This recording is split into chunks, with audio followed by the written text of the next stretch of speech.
In 2012, human remains were discovered in this wooded area of McCullough Creek. Those remains were identified as missing Volusia County man Leigh Abel.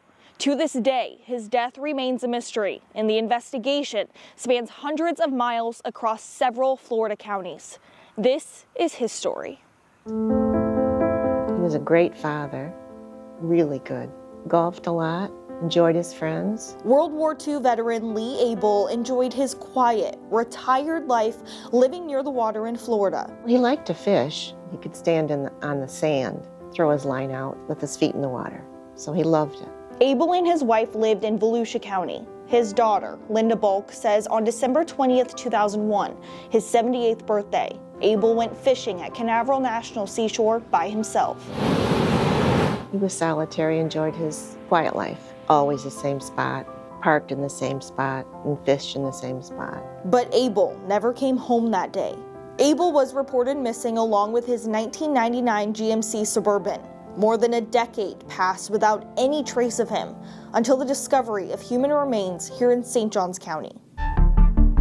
On February 12, 2012, detectives responded to a call for the discovery of human remains in a wooded area of McCullough Creek off County Road 13. We recovered several articles of clothing, glasses, and dentures, and then we also found a GM ignition key for a GM product vehicle. Sergeant Gene Tolbert says a wedding band was also recovered. It certainly was suspicious that the remains were in the area where they were. SJSO detectives reached out to law enforcement agencies statewide seeking information and received a call from the Volusia County Sheriff's Office about Abel's disappearance. When Leigh Abel disappeared, he was last seen wearing a blue shirt, blue pants. He wore glasses, he had dentures, and he also drove a white GMC Suburban. So a lot of the details that we received from Volusia County matched up with what we had at our scene in the woods. Investigative efforts confirmed the remains belonged to Leigh Abel. Detectives then tracked down his vehicle in South Florida.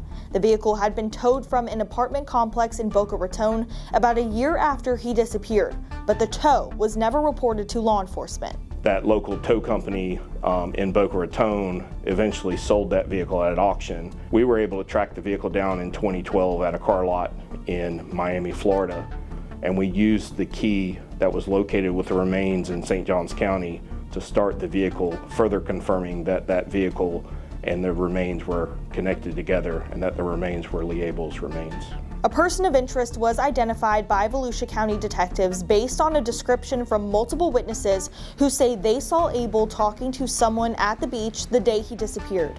This composite of the suspect was created. They described him having been talking to a white male with dark brown or bushy black hair who was either tan or Hispanic, wearing dark clothing, carrying a backpack, just kind of walking southbound along the beach between parking lot 3 and parking lot 4 of the National Seashore there.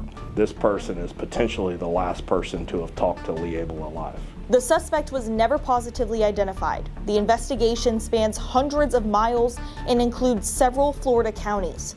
To this day, the disappearance of Leigh Abel remains a mystery.